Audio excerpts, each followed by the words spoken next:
Ya, assalamualaikum warahmatullahi wabarakatuh. Saya Rizky Bagus Saputra. Di sini saya akan mempresentasikan tentang jurnal dengan mengambil judul dan dari jurnal yang sudah saya dapat, yaitu analisis kebisingan seismik sekitar terkait letusan Gunung Merapi 2010 menggunakan variasi temporal acak dan kebisingan latar. Oke.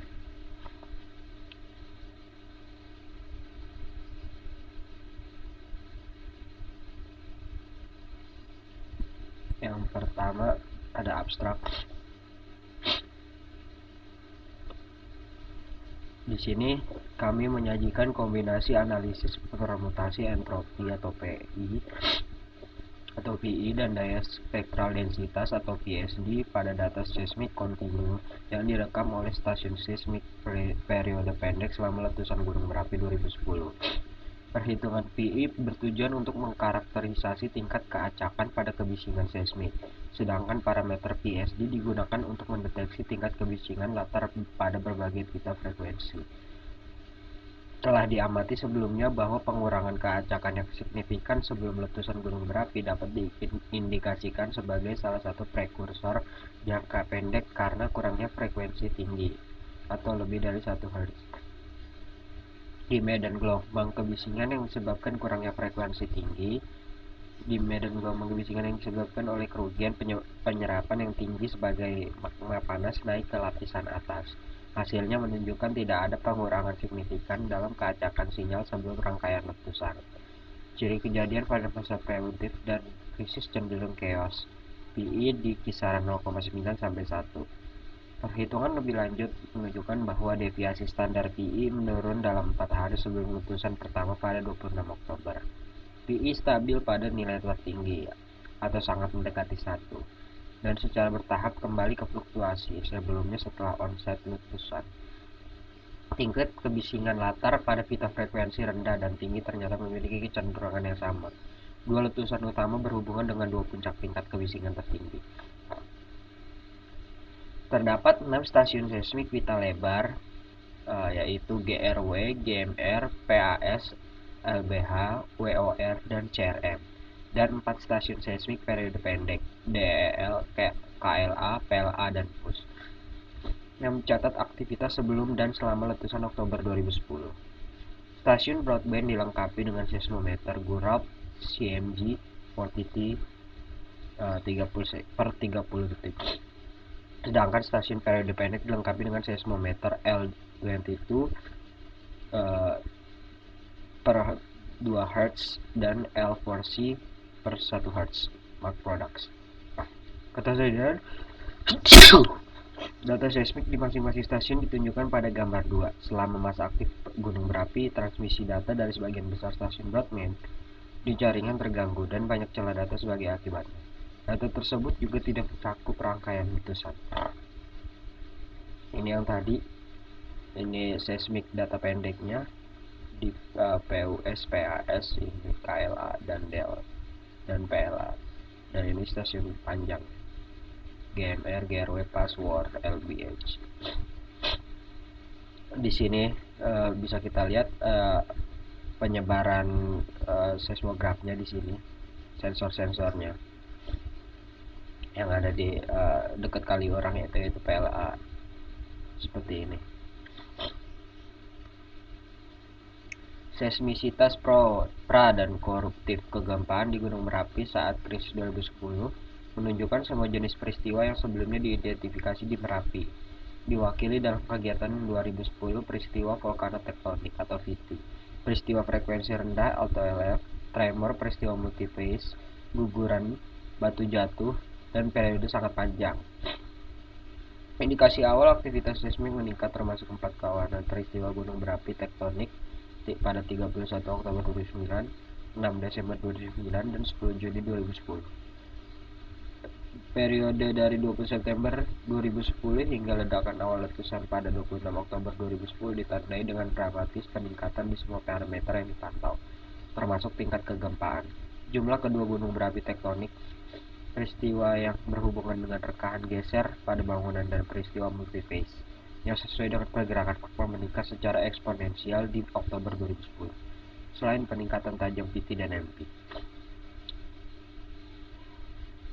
Ini gambaran dari seismograf pada 26 Oktober 2010.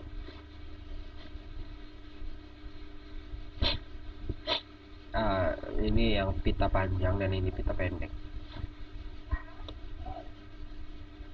Peristiwa jumlah dan besarnya rock falls atau batu jatuh juga diintensifkan sebelum letusan dari 1 hingga 18 Oktober. Lebih banyak dari 200 sinyal periode sangat panjang terekam di stasiun puncak, dengan beberapa peristiwa VLP besar yang tercatat stasiun broadband. Letusan eksplosif dimulai pada jam 10:02 pada tanggal 26 Oktober dan berakhir pada tengah malam. Periode yang relatif tenang terjadi pada 26-28 Oktober dan diikuti oleh letusan eksplosif yang lebih kecil pada tanggal 29 Oktober pada jam 5 sampai jam 7 malam. 31 Oktober jam 7.30 sampai jam 8:15 dan 1 November pada jam 3. Lebih dari 150 frekuensi rendah besar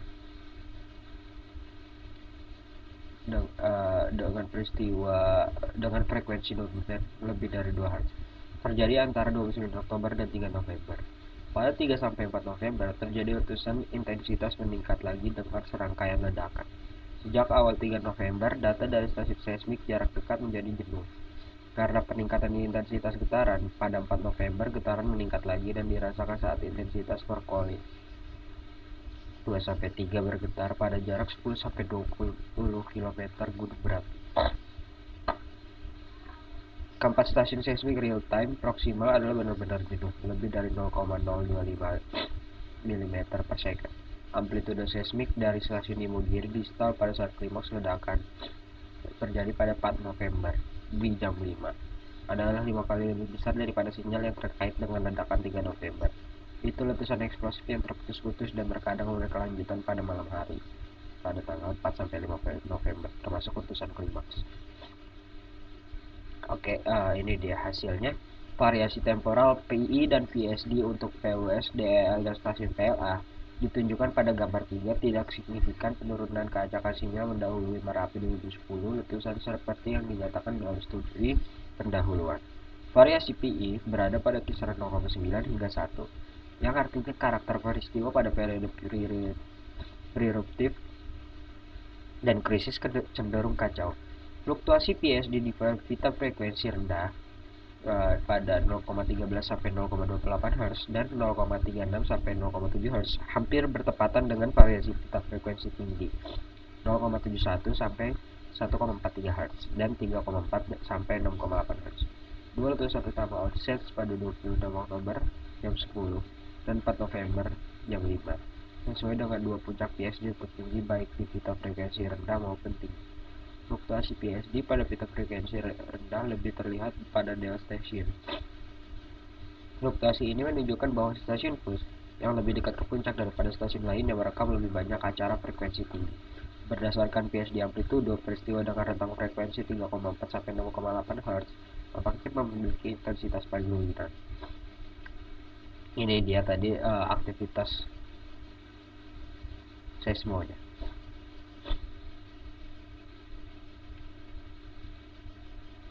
Dan yang ini lebih merekam lebih banyak aktivitas karena hertznya tinggi.